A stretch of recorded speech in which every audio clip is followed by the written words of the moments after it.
times along the way, I just thought, okay, time for me to go. Uh, my number's up, whatever. But then my landlord left, and I had to take care of his dog. So it's like, well, I can't die while the dog is out. They're chained under the truck. Yeah, I mean, she has a little bit of chain. I mean, she's a pit bull. She needs. I'm not defending. If I didn't have a yard for that dog to run around in, I wouldn't have the damn dog. But the dog is pretty cool. So anyway, forget all that. So anyway, I kind of resigned myself to, okay, I've been rode hard, put up wet, my body hurts, I can't work anymore. So why can't I just go to sleep and never wake up? I mean, is it wrong to feel that way? I'd like to know what y'all think. I mean, this is heartfelt. I'm just telling you, I don't know. So, like, okay, so at this point in time, I'm relieved of worrying about the dog.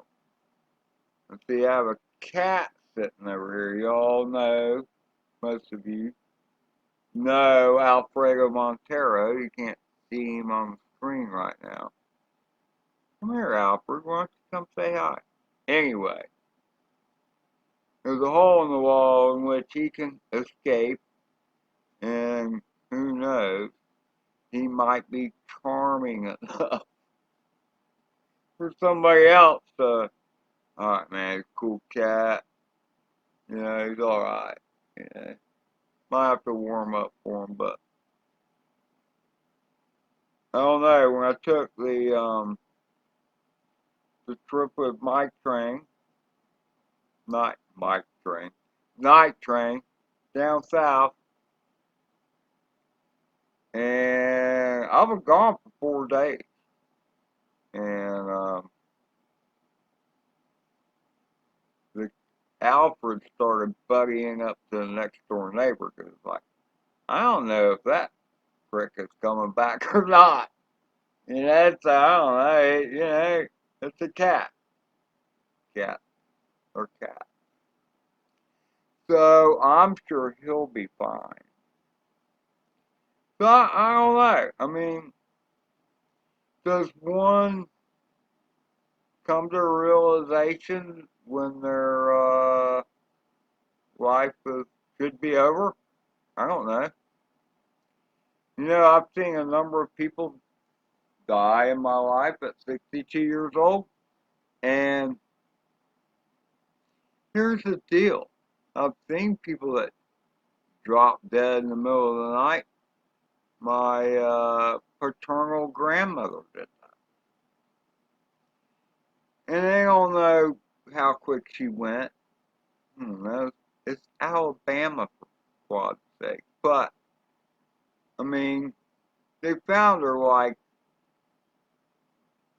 on the living room floor, if you'll call that. It is more of a den. I think they call it a den anyway. She was headed to the bathroom, it looked like to me. There was only one bathroom. It was an old house. Who knows when it was built in Alabama. The first few times I went there, it didn't have indoor plumbing at all. There was a well out back.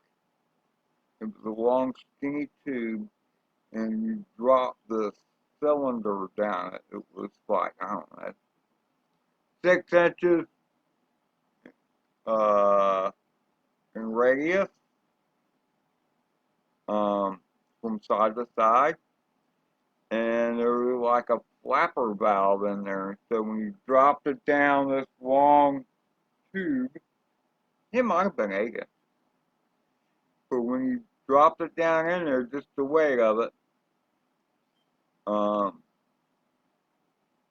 would close this flapper valve so that then you could pull up, I don't know how many gallons. It couldn't have been much, because there wasn't a pulley or whatever.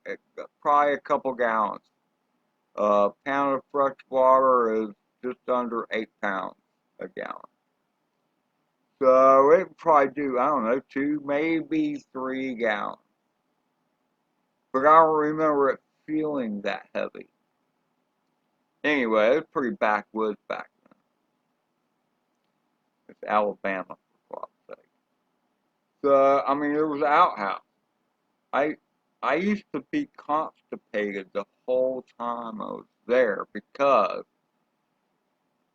every time I was there, most of the time was in summertime and wasps are everywhere. And you go into that outhouse, and first of all, there's like, I don't know, 15 feet down, and it's a bunch of shit from over the years. And, but then you look up, and there's these huge wasp nests, you know, and hornets and shit buzzing around. Like, oh, yeah, I really want to take a dump right now. So, needless to say, I was constipated. But I enjoyed it. There was a very cool barn and stuff. I can't express how many of the places I've been over the years that, man, I wish I had flown drones back then. I mean, from Alabama to North Carolina, whatever, the barn in Alabama was really cool. I remember being there with my brother. I don't know what year it was. It was probably 64. I was a kid. I mean, real little kid. I might have been younger than that. My brother, Vic, is just under 5 years older than me. And uh, always been very cool. We've had some great times together. And he served in the U.S. Air Force for 18 years, I think. When he got brain cancer and they kicked his ass out. But they kind of been sort of taking care of him. I don't know. It's messed up. Anyway, I expected to expire way before he did. But he's still hanging in there. You know, I mean, I don't expect anybody to buy a plot so somebody can dig a hole or whatever. I don't even, but just take me to the landfill. Is it? As long as people remember me, oh, that crazy bastard. Nobody's going to come. I might get 1 or 2 visitors every decade. No, not even that. I'll be long forgotten because, again, it's all about the tree of life. And I'm one of those dead branches that you cut off the tree and the tree lives for another 100 years or so, but oh, that branch is dead. Uncle Ed's limb is dead. There's nothing branching off of it. That's the problem. Okay? So I'm cool with it, in a way. You know, there was a damn dog out there. I was like prepared to, I don't know if anybody's ever prepared to die, but, you know, I haven't been a horrible person. I consider that for most of my life I've been a fairly good person. Had a conscience and some integrity. There are some things I regret. Okay, let's think about my regret. Okay. I regret that I didn't visit my father more before he died. I didn't know he was dying. but I was going up I was living in South Florida, and I was making trips regularly up to Jacksonville to see a girlfriend, and I never went to see Dad, okay? And then I'm on the way home, I was going there like every freaking weekend, okay? All the time. I'm actually quite ashamed of this, but I'm going to tell you all anyway. I never once called him, said, hey, Dad, I'm going to be in the neighborhood, whatever. I feel very bad. I'm sorry, Dad. That's pretty messed up. It's going to make me cry now. So, anyway, I'm on my way home. I guess it's like Sunday afternoon. I'm going across the Buckland Bridge, which is a very long bridge across the St. Johns River. Um, and my boss in South Florida says, Edward, your dad has passed away, and you need to go to his place, whatever. And I had to pull over. What? I mean, I was just totally shocked. And there he was. I mean, he just collapsed on the floor. His arm was up on the couch. He was living in a camper. So I mean, it was like he just collapsed, and the food under his body, because he'd obviously just been to the store and got some groceries. Um, he was laying on top of them, and they were still cold, which to me makes it sound like, hey man, that's pretty cool. He came in the house, and then he just dropped dead. I mean, isn't that the best thing ever? I mean, okay, granted, it might be better to go sleep at night and then just never wake up. So obviously he felt some kind of anguish when he suddenly dropped dead. So, I mean, but still, I'm just saying, arms up on the couch. I think they had to break his arm, actually. Not that it's a pleasant subject, but I'm just throwing out there. It's all part of the story. I'm just Ed telling a story. So, because his arm was stuck like that, stuck up because he was laying on the belly down on the floor with the frozen veggies and stuff underneath him, and because his arm was up on the couch. It sounds like he went pretty quick to me, and I'm so grateful that hell I want to go, man. What the hell is wrong with that?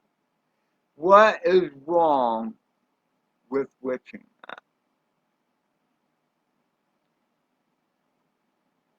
Another thing too is, okay, I remember my grandmother and my aunt, both, Aunt Gretel. So my Gram, we all called her Gram. Oh, how I love that one. Anyway, her and Gretel kind of went the same way in that they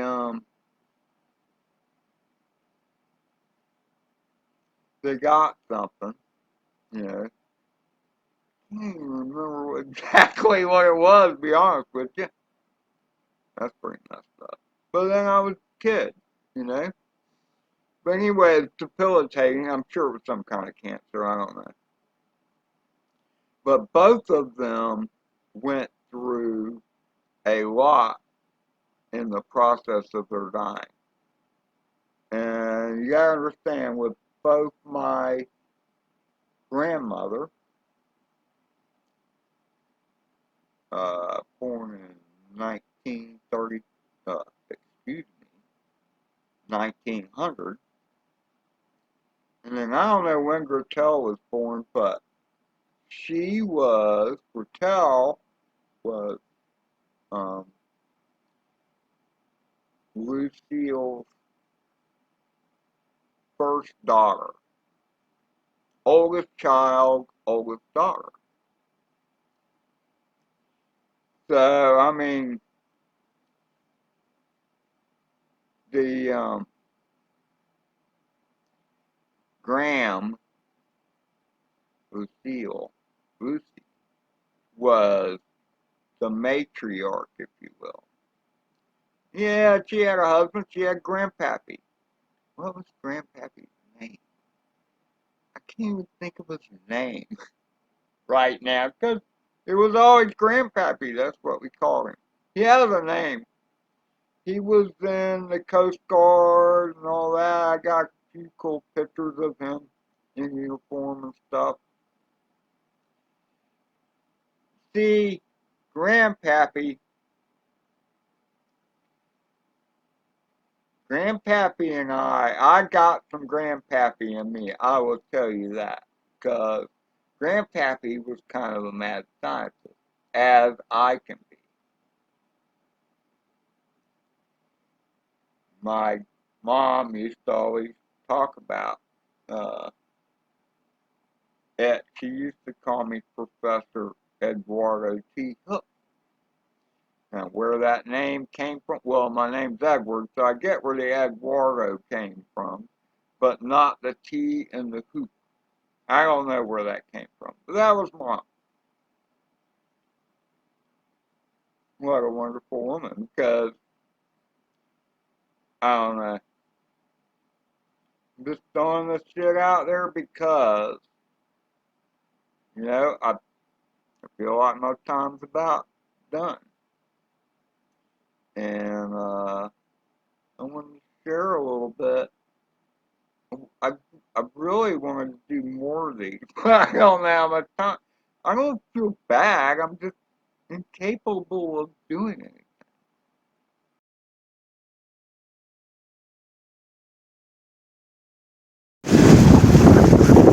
Breezy out here. A little breezy to be doing dock work. It's kind of like a town dog's ass. That's what it's doing. Doesn't look like much from up here. You get down there in that boat. That little old John boat, it feels a little rough.